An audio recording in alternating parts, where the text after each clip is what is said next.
Miss হবে না আপনার পছন্দের টিভি শো। দেখুন জি5 অ্যাপে একদম ফ্রি। যত যাই করুক না কেন ও মরবেই। কত ভোল্টেজের শক দিয়েছি আইডিয়া আছে আপনার? আমার কথা ছিল সেখানে কিভাবে শুয়ে আছে মেয়েটা। আমি তোর মাথায় হাত রেখে শপথ করছি, তোর এই অবস্থা যারা করেছে তাদের আমি কিছুতেই ছাড়বো না।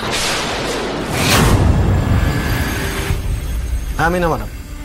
আরে বাবা, আমি যখন বলেছি শ্রীপর্ণা মরে যাবে তখনও মরবেই। ওর কই মাছের জাল প্রতিবারই কোনো না কোনো ভাবে ফুটে ঠিক বেঁচে বেড়ে এসছে। তাই বলছি আমাদের কিন্তু খুব সাবধানে থাকতে হবে। পর্ণা কিন্তু আমাদের খুঁজতে খুঁজতে ঠিক ট্র্যাক করে ফেলবে। এত সহজ নয় মিনা ম্যাডাম। যখন আমি দাদাকে মারতে চেয়েছিলাম তখন ওই গ্রেট আলোকপর্ণা দত্ত আর তার মেয়েই তো দাদাকে বাঁচিয়েছিল, কিন্তু কি এই কাজটা করেছে সেটা কি ধরতে পেরেছিল? যত যাই করুক না কেন ও মরবেই। কত ভোল্টেজের শক দিয়েছি আইডিয়া আছে আপনার? ওকে ওকে ওকে আচ্ছা, বোর্ডটাকে ঠিকঠাক করে রেখেছো তো? কেউ আর কিছু বুঝবে না তো?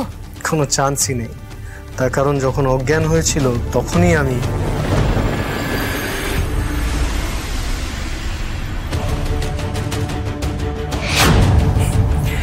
না হলে যে আমি কেস খেয়ে যেতাম Meena madam. Good, very good. Board, light, switch ঠিক যেমনটা ছিল তেমনটাই করে রেখেছি। আবার কেউ দেখে বুঝতেই পারবে না ওখানে এরকম একটা মারুন ফাঁদ পাতা ছিল। অম্লান, হ্যাঁ হ্যালো, শুনতে পাচ্ছো? হ্যালো, কে কে কে ডাকলো তোমাকে? হ্যাঁ হ্যালো হ্যাঁ। আচ্ছা, ফোনটা কেটে দিল। ফোনটা কেন কেটে দিল? তাহলে কেউ কথা শুনে ফেললো নাকি? ও গড, এবার আমি কি করব? পুটি, ও পুটি এখন কেমন আছে? আমাকে খবর নিতে হবে। পুটির কি জ্ঞান ফিরে এসেছে? আমাকে জানতেই হবে পুটির জ্ঞান ফিরে এসেছে কিনা। মা, মা কি হয়েছে? তুমি এত টেনসড কেন? এই মেয়ের মতিগতি ঠিক নেই, ওকে এখন কিছুই বলা যাবে না। ডাক্তারবাবু কেমন বুঝছেন আপনি? বলছি ভয়ের কোনো কারণ নেই তো, আর টেনশনে কিছু নেই তো? না না, তা নেই। আচ্ছা, আমরা পুটিকে কবে বাড়ি নিয়ে যেতে পারবো ডাক্তারবাবু? ওনাকে আপনারা আজকালের মধ্যেই বাড়ি নিয়ে যেতে পারবেন, তবে খুব কেয়ারফুলি রাখবেন কিন্তু, কেননা শরীরে রক্ত খুব কম। শুনলি তো? তুই শুনলি? একদম কথা শোনে না মেয়েটা। দেখ না, খেয়ে খেয়ে তো শরীরটা এত দুর্বল হয়ে গেছে। আচ্ছা ঠিক, দেখো এখন কান্নাকাটি করো না, সব ঠিক হয়ে যাবে, সব ঠিক হয়ে যাবে। আপনারা এখন ওনার সঙ্গে কথা বলতে পারেন। পুটি,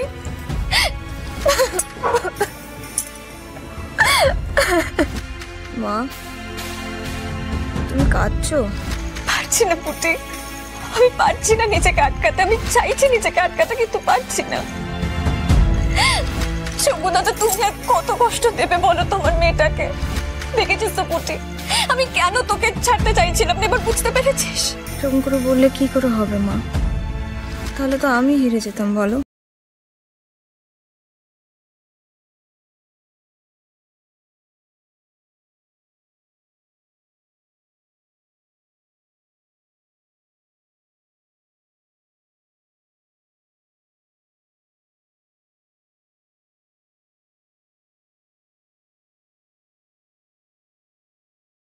হাজারো কষ্টের পর এই একটাই ওষুধ আমার জন্য। শ্রীপর্ণাকে কথা বলতে দেখেও খুব ভালো লাগছে। এই যে অভিষেক, ওখানে দাঁড়িয়ে না থেকে তুমি বোনের কাছে এসো। এসো বাবা, এসো। বুঝলি পুটি, কাল সারা রাত অভিষেক আর তোর মা তোর বিছানার পাশে বসেছিল। তুই সত্যি খুব সৌভাগ্যবতী যে এরকম একটা মানুষকে নিজের পাশে পেয়েছিস। এটাও সৌভাগ্য না, এটাও দুর্ভাগ্য। আচ্ছা অভিষেক, তুমি কেন নিজেকে দোষী সাব্যস্ত করছো বলো তো? সব কিছুর জন্য কেন অপরাধ বোধে ভুগছো? আমি ঠিক কথাই বলছি। ওর দুর্ভাগ্য যে ওর জীবনটা এইভাবে আমার জীবনের সাথে জুড়ে গেছে। আমার জন্যই ওর জীবনে বারবার এরকম অ্যাটাক হচ্ছে। আমি এবারেও কথা দিয়ে রাখতে পারলাম। অভিষেক আমি ঠিক আছি তো, তাহলে এখন এসব কথা কেন উঠছে? কথা উঠছে কারণ আমি জানি না তুমি ওই বাড়িতে কতক্ষণ সেফ থাকতে পারবে। আমারই বাড়ির কেউ আমাদেরকে আলাদা করতে চাইছে, আমাদেরই বাড়ির কেউ বারবার তোমাকে অ্যাটাক করছে।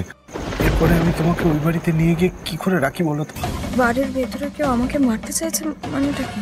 মানে পুঠি, তুই নিজে ভেবে দেখ না, দুটো ঘটনা ঘটলো আর দুবারই বাইরে থেকে কাউকে ঢুকতে বা বেরোতে দেখা যায়নি। আর এক্ষেত্রে তো আমার মনে হচ্ছে ওই সুইচ বোর্ডে কিছু একটা কারসাজি করেছিল তোর ক্ষতি করার জন্য। হ্যাঁ, কিন্তু তারপরে তো আমরা ওই ঘরে আলো জ্বালিয়েছি। হ্যাঁ, হয়তো মাঝখানে ঠিক করে দিয়েছে, যেমনটা পুটিকে সিঁড়ি থেকে ফেলবার সময় করেছিল। তার মানে পুটি এমনি এমনি কারেন্টের শক খায়নি, মানে আর এমনি এমনি সিঁড়ি থেকে পড়েও যায়নি? না দাদা, কোনোটাই এমনি এমনি হয়নি। সিঁড়িতে তার বেঁধে পুটিকে ফেলার চেষ্টা করা হয়েছিল। মা, এই কথাটা তো তুমি আমাকে আগে বলনি। উনি বলতে চেয়েছিলেন, আমি বলতে বারণ করেছিলাম, তুমি ভয় পাবে বলে। আর ভেবেছিলাম যে এই কাজটা করছে তাকে ধরতে পারবো, কিন্তু তার আগেই তো এত কিছু হয়ে গেল। আমি এখনো বুঝতে পারছি না আমার বাড়ির কে এরকম একটা কাজ করতে পারে।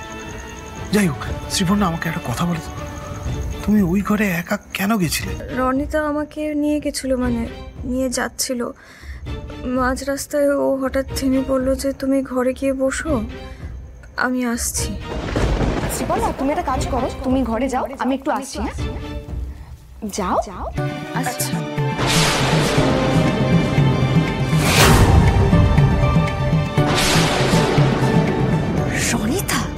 রনিতা এত কিছু করেছে?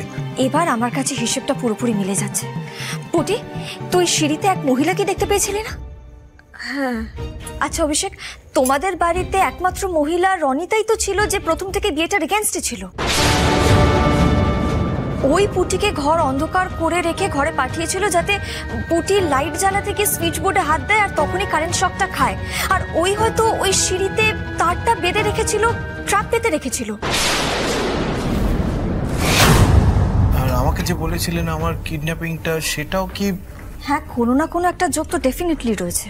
তবে ব্যাপারটা হলো ওই মহিলা একা একা এই সমস্ত কিছু করেনি। ডেফিনেটলি এর পেছনে কেউ তো একজন রয়েছে যে রনিতাকে মদত দিয়েছে। এরকম কেন করবে ও? আমাদের আলাদা করে ওর লাভটা কি? সেটা তো একমাত্র রনিতাই বলতে পারবে। ওই রনিতা আমার মেয়েকে মারতে চেয়েছিল, তো ওকে আমি কিছুতেই পার পেতে দেব না। ও আমার তারটা এবার কেটে দিয়েছে। মাকে আটকাও প্লিজ। কেউ মা, তুই শান্ত হ। বাবারে, বৌদি ভাইকে আটকানো আমাদের কম্য নয়। অভিষেক মাকে আটকাও প্লিজ, নইলে মা একা পড়ে যাবে। আপনারা সবাই শ্রীপর্ণা একটুখানি খেয়াল রাখুন। নীলা, আমার সাথে এসো তো। জি5 ডাউনলোড করুন আর সব এপিসোড দেখুন একদম ফ্রি।